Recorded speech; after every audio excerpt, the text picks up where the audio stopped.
आयशा उठो, कब से तुम्हें आवाजें दे रहा हूं मैं। आयशा, टाइम का पता ही नहीं चला। लगता है मैंने अलार्म गलत लगा दिया था। आयशा! आ रही हूँ भाई, आ रही हूँ, आ गई। अब गौर से सुनो, मैं तुम्हारे इस फोन को तोड़ दूंगा। भाई सो रही थी, पता नहीं लगा। मैं समझी कि ख्वाब में अलार्म बज रहा है। पता नहीं इस घर में सबको हो क्या गया है। खुदा इन सबको हिदायत दे। Good morning. रात भर फिर तुम उन्हीं उबाशों के साथ बैठे रहे हो, है ना? एक तो हर कोई मुझे समझाता रहता है, ये करो ये मत करो। मैं जानता हूँ मुझे क्या करना है। मुंह बंद करो, बदबू यहाँ तक आ रही है। अरे बस भी करो, इतनी दूर से बू कैसे आ सकती है। थोड़ी सी शर्म कर लो यार, घर में जवान औरतें और तुम ऐसी बातें कर रहे हो। यार भाई, मुझे एक बार कोई लड़की मिल जाने दो, तुम फिर देखना बिल्कुल सुधर जाऊंगा मैं। कभी शिकायत का मौका नहीं दूंगा तुम्हें। सुबह सुबह गुस्सा क्यों कर रहे हो अरहम? दादी, आप फिर से बाबा का नाम भूल गई। अम्मी, मैं रजा हूँ, रजा इस घर का बड़ा हूँ मैं। तुम्हारे दांत क्यों निकल रहे हैं? सुना ना मुझसे किस तरह बात कर रही है। याद है डॉक्टर ने क्या कहा था? ये इनके दिमाग का मसला है जो कि खानदानी है। ये बिल्कुल ठीक है, बस जान के ऐसे करती हैं। तुम पागलों जैसी बातें मत करो। याद है ना, पिछले हफ्ते इन्होंने एक ड्रामा देखा था और खुद को वही समझ लिया था इन्होंने। कैसे भूल सकती हूँ? जब तुम सब जानती हो तो फिर ऐसा क्यों कर रही हो? लोगों को अपना बचपन याद रहता है, मगर इन्हें तो बस ड्रामों के किरदार ही याद रहते हैं। अगर इनको ड्रामों के किरदार याद रहते हैं तो मुझे कोई खूबसूरत हीरोइन क्यों नहीं समझती है? इन्हें हमेशा मुझ में ड्रामों की विलेन ही क्यों नजर आती है? गुड मॉर्निंग, कैसे है सब?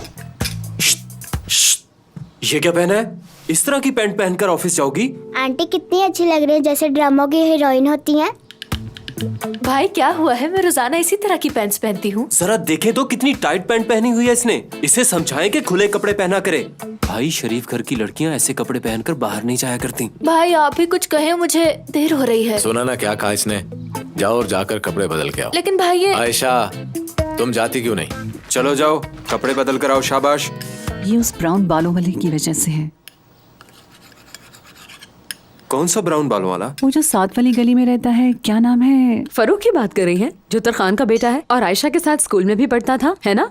नहीं नहीं, वो नहीं। तो फिर आप कहीं साथ वाली गली की अली की बात तो नहीं कर रही, जिसके लंबे से बाल हैं और कॉलेज जाता है? नहीं नहीं, वो भी नहीं। फिर तो आप यकीनन अहमद की बात कर रही होंगी। नजमा, जो चुप करके नाश्ता करो तुम। मैं उनको याद करवा रही हूँ बस। भला तुम्हें मोहल्ले के लड़कों के बारे में इतना कैसे पता? याद आ गया, मैंने उसको फुटबॉल मैच में देखा था। ब्राउन बाल थे उसके। ये और अम्मी बाजी ले गई। मुझे यकीन है कि अम्मी को मेरा नाम याद नहीं होगा, लेकिन उस फुटबॉलर का नाम याद है जो साल पहले ही रिटायर हो चुका है। आपको तो उसका सरनेम भी याद होगा। हाँ, बिल्कुल। हाँ हाँ, मैं जानता था। देखा? वाह वाह, देखा? इन कपड़ों में कितनी प्यारी लग रही हो मेरी बहन। ठीक है, शाम को मिलेंगे। बेटी नाश्ता तो करती जाओ। अभी मुझे देर हो गई है, बाहर से कुछ लेकर खा लूंगी। अभी वक्त नहीं है मेरे पास। कैफे वाली साइड से मत जाना, दूसरी तरफ से जाना। ठीक है भाई, अपना खाना एंजॉय करें। मैं चाहता हूँ जल्द से जल्द इसकी शादी हो और ये अपने घर चली जाए। हंसने वाली क्या बात है? हंसू नहीं तो और क्या करूं भाई। इस मोहल्ले के सबसे अमीर लड़के ने हमारी बहन से शादी के लिए कहा, लेकिन आपने क्या किया? मार मार कर उसकी हड्डियां तोड़ दी। 3 दिन कोमे में रहा वो। अगर वो संजीदा होता तो अपने माँ बाप को यहाँ भेजता। यूं लड़कियों को खत देने से और पीछा करने से कुछ नहीं होता।